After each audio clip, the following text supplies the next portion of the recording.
Sorry, I have been banging along and neglecting filming. But first, check out Bob. He got a shower today.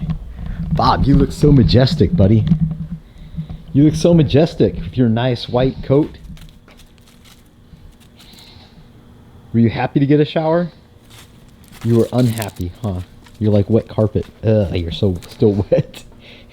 But yeah, he looks good. It's Halloween today, in case you guys are wondering where we are in the video series versus updates.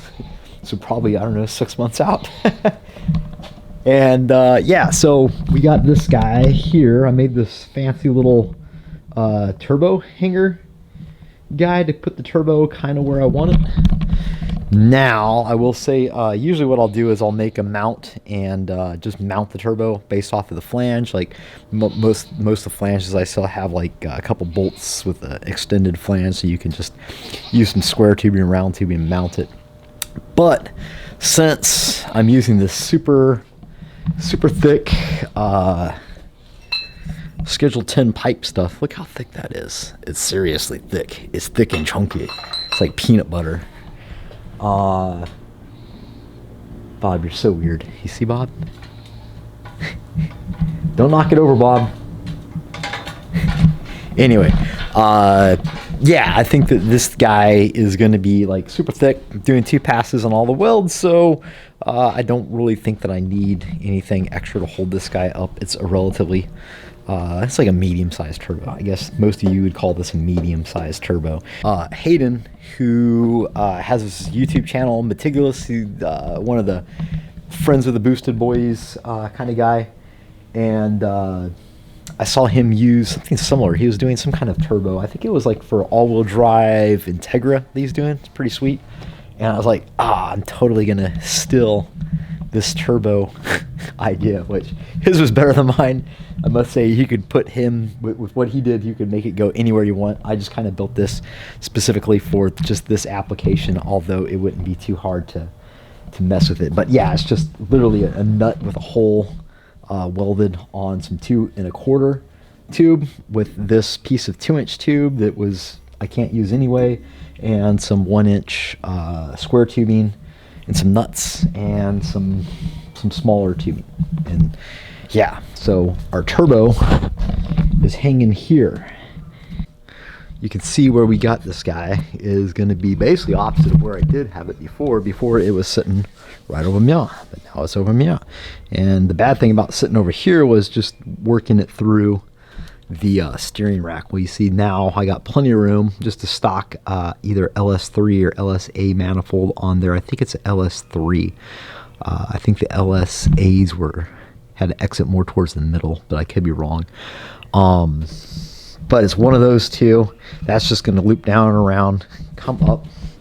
You can see we got our fancy flange on. There is some 2.5-inch nominal piping right there. And the idea is basically have these guys going down into the manifold, so it keeps all these guys away from the spark plug wires. And then our down pipe, we're going to, so this guy is a 4-inch S400 flange, and it's kind of silly because the inside of this guy is actually 3-inch at the narrowest part. What we're going to do is use a 3.5-inch, and I've ordered some 3.5-inch bends, and we're just going to run that guy down and through there. So that takes care of our true turbo and our from turbo. The oil line is going to come from this side over here. I already have that secondary filter set up, and I'm just going to run a stainless steel line around to feed the turbo. It'll probably come up through the grill area here. Bad things. So the list of compromises, all this shit is always a compromise. So to hang this guy over here, I've lost the battery, so there's no more front mount battery unless I can stick it in some other place, but it's all it's all kind of difficult, of course. So yeah, battery's gone. We're gonna have to do something with this heater hoses because they're coming up here. Our hoses for the air conditioning compressor are now going to be up in the way and a pain in the butt. The starter is going to be difficult to get to. The power wire is going to have to be ran all down to the starter, and we're going to have to figure out with everything, because we had everything kind of powering up over here. Now we're going to have to try to figure out a whole nother thing, which I don't have any wiring stuff in the car, so that's almost another piece. We haven't figured out how to plumb the top of our radiator, because the way they did this, this guy just points right at this guy here, just points right at our serpentine belt. So we're going to have to figure out how to get around that. The bottom one is working pretty well.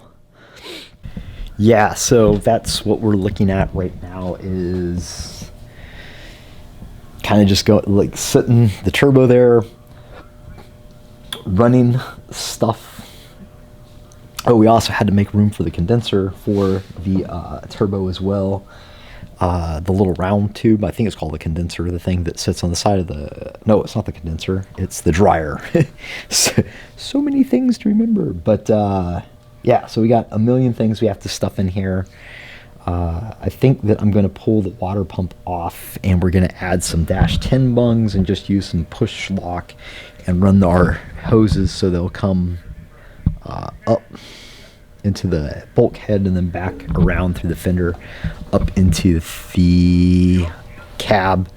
Not a big deal. All that's doing is just bringing hot water in so we could have heat, which is needed this time of year. And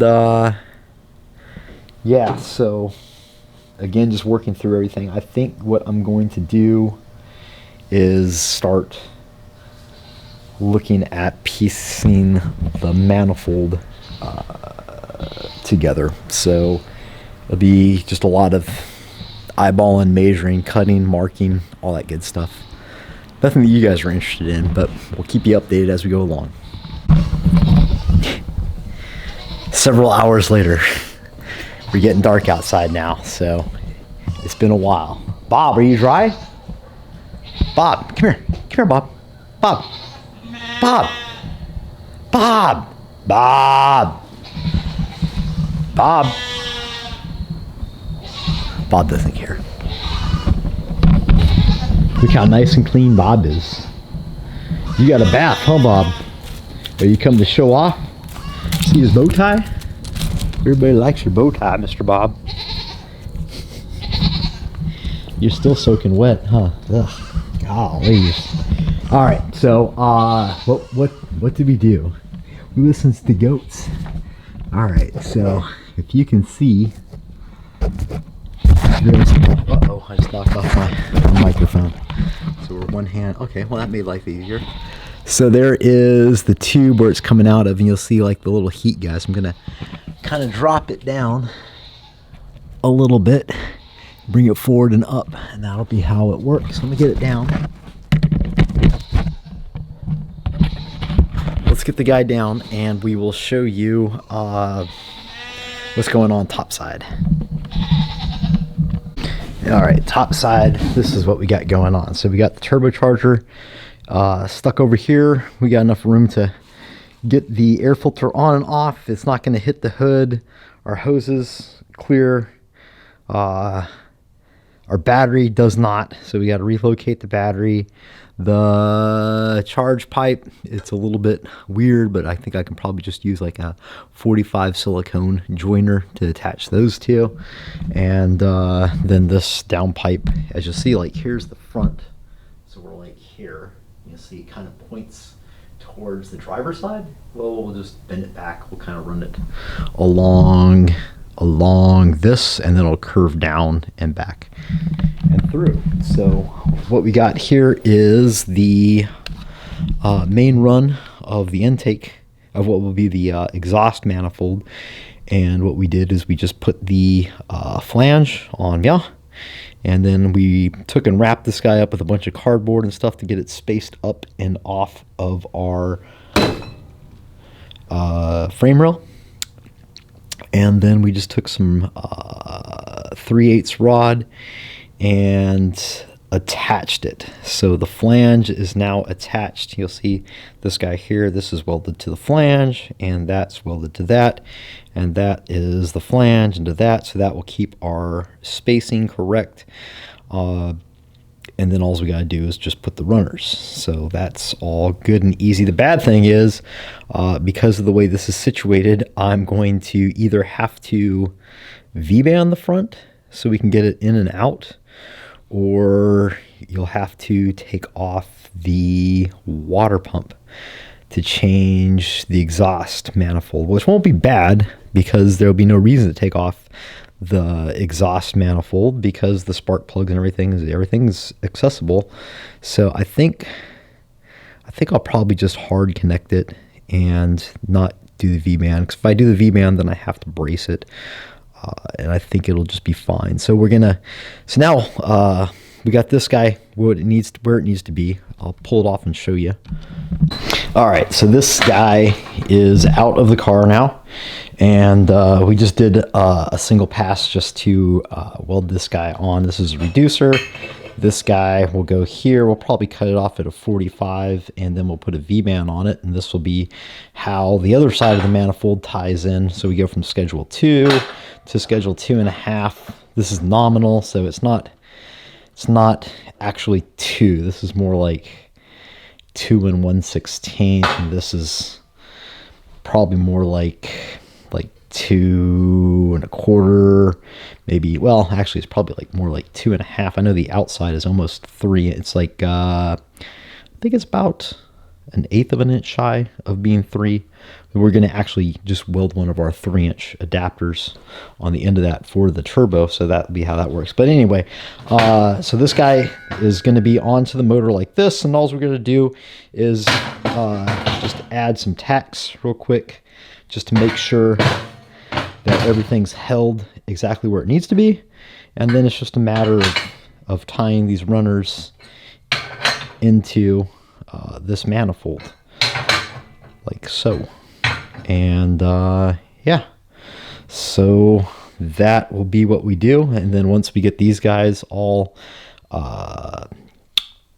shaped and cut, so we'll translate this to go down, and we'll set all these guys up at about a 22.5 degree angle. So there's like 45, and there's like 22.5. So that'll be plenty of room for the spark plugs and the spark plug wires. And then once we get this guy lined up to here, then we'll circle that, and here, and here, and here, and here, and then we'll plasma cut that out, grind it so everything fits up, and then we'll just weld that out and remove these bars, and that's how we will get. And that, ladies and gentlemen, is how we're going to make our log manifold for this guy. So anyway, so that's how we're going to make our manifold. That's how we got lined out. And it's just, it's always something. If it was easy, everybody would be doing it. So I think that was all the weird stuff that I ran into. And then I decided on the water pump lines down there, besides dropping that log, the end of that log is going to go down and back up, so it's actually going to be dropped away from those heater cord lines. And then I'm just going to weld -10 bungs on it and use some push locks, so even if it does get hot and super warm, melty boys, it'll be melty on aluminum and not on the rubber, so that way fluid heat transfer and all that good stuff. Yeah. So hope you enjoyed the episode, and be sure to check. So thanks for dropping by, checking out the episode. We'll get working on this guy, and in the meantime, be sure to check out monkeyfabgarage.com for all your turbo fabrication needs.